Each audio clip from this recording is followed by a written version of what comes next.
Day 3 of FIFA World Cup 2026, and it did not disappoint. 4 matches, 2 massive upsets, 2 stunning draws, and 1 moment that left 80,000 fans completely stunned. Let's break down everything that happened. First up, Qatar versus Switzerland. Group B, Levi's Stadium, Santa Clara, California. And this one had drama written all over it. Switzerland dominated from the first whistle. In the 17th minute, Breel Embolo stepped up and converted a penalty after Qatari goalkeeper Mahmoud Abunada brought down Remo Freuler inside the box. Switzerland 1-0 Qatar at halftime. The second half was all Switzerland too. They had 26 shots on goal, their most ever recorded in a World Cup game going all the way back to 1966, but they just could not find that second goal. Miss after miss after miss. And then, the 94th minute happened. A long ball into the box, Qatar captain Boualem Kouki darted in and powered a header past the goalkeeper. 1-1, the Qatar dugout went absolutely wild. But here's the twist. Replays showed it was actually a Miro Muheim own goal. The Swiss defender, under pressure from Kouki, deflected it into his own net. Either way, Qatar had their point. Qatar, who lost all 3 games at the 2022 World Cup, have just earned their very first point in World Cup history. Switzerland, absolutely devastated. All 4 teams in Group B now sit on 1 point each. This group is completely wide open. Match 2, the big one. Brazil versus Morocco at MetLife Stadium, East Rutherford, New Jersey. And without Neymar, who was ruled out with that calf injury, Brazil needed someone to step up. But it was Morocco who made the first statement. In the 21st minute, a Brazilian mistake opened the door. Lucas Paqueta lost control of a short pass. The ball broke to Nusser Mazraoui, who fed Brahim Diaz. His through ball split the Brazilian defense wide open, and Ismail Saibari ran onto it and chipped the ball brilliantly over goalkeeper Alisson Becker. Morocco 1-0 Brazil. MetLife Stadium stunned. Brazil were rattled, but they responded quickly. In the 32nd minute, Vinicius Jr. exchanged passes with Bruno Guimaraes on the left flank, created space, and rifled a right-footed shot passed into the bottom corner. It's Vinicius Jr.'s 10th international goal, 1-1. The yellow and green fans inside MetLife erupted. The second half produced chances at both ends, but no more goals. Brazil pushed late.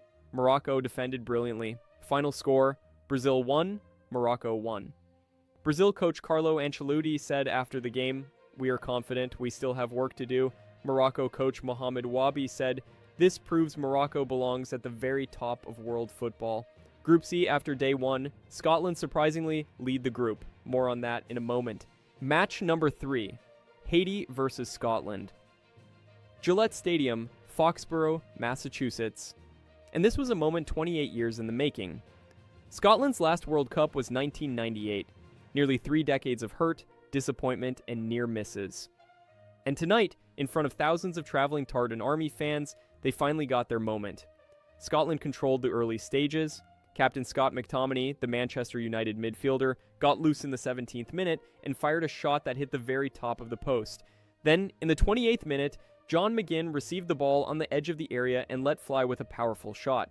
It deflected off a Haitian defender and looped past goalkeeper Johnny Placide. Scotland won 2-0 Haiti. The Tartan Army inside Gillette Stadium went absolutely crazy. Haiti fought hard in the second half. Wilson Isidore had a golden chance in the 74th minute, but could not get his effort on target. Franz de Pirot's header in the 84th minute went just inches wide. Haiti were so close, but just could not find the equalizer. Final score, Scotland 1, Haiti 0. Scotland go top of Group C above Brazil and Morocco after their earlier draw. An absolutely massive result for Scottish football. Match number 4, Australia versus Turkey. Turkey making their first World Cup appearance in 24 years since their legendary 2002 run where they finished 3rd, and Australia looking to build momentum in Group D after USA's 4-1 win over Paraguay the night before. Australia went in with a deep defensive 5-4-1 formation, sitting back and trusting their speed on the counter. And it worked to perfection. In the 27th minute, a lethal Australian counterattack. Young Watford winger Nesteri Irankunda, who is just 19 years old, received the ball in behind Turkey's defense and slotted into the bottom left corner. Australia 1-0 Turkey. Turkey pushed hard for an equalizer. Arda Güler, Real Madrid's young superstar, created several chances and tested goalkeeper Patrick Beach multiple times, but Beach was outstanding, making a series of brilliant saves to keep Australia ahead. Then, in the 75th minute, Connor Metcalfe sealed it. He picked up the ball outside the penalty box and struck an absolute thunderbolt into the corner with his right foot. Turkey had absolutely no answer. Final score, Australia 2, Turkey 0. Australia joined USA at the top of Group D with 3 points. Turkey's long-awaited World Cup return, off to the worst possible start. Now, let's talk about what is happening today on Sunday, June 14th. 4 matches, 4 massive storylines. First up, Germany versus Curaçao at 1 p.m. Eastern. Germany, 4-time World Cup champions, opening their 21st World Cup campaign.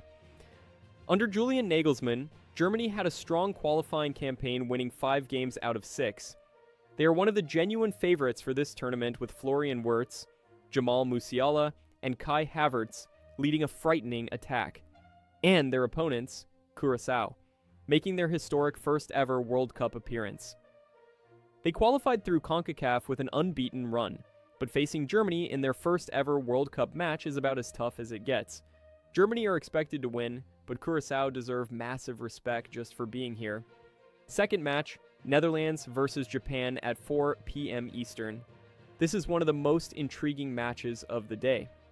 Netherlands, 3-time World Cup finalists, are led by Virgil van Dijk and Memphis Depay, but Japan arrive in outstanding form, ranked 18th in the world, on a 5-match winning streak that includes victories over Brazil and England. Japan have never beaten the Netherlands in 3 previous meetings, but this could be their best ever chance. Watch out for Takefusa Kubo, Japan's creative genius. Third match is between Ivory Coast versus Ecuador. Both of these teams are genuine dark horse candidates. Ivory Coast have a dangerous attacking lineup led by Sebastian Haller and Nicolas Pepe. Ecuador, meanwhile, have one of the strongest defensive records in CONMEBOL qualifying. This is a match between 2 teams who could genuinely surprise everyone in this tournament. And finally, Sweden versus Tunisia, 10 p.m. Eastern. Sweden are making their comeback after missing the 2022 World Cup.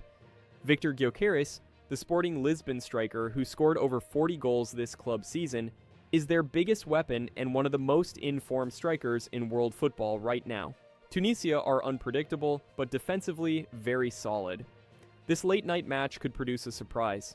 Day 4 is fully loaded. Germany, Netherlands, Ivory Coast, and Sweden all in action. I will be back with the full results and breakdown the moment all 4 matches finish. Subscribe right now and and drop your predictions for today's matches in the comments.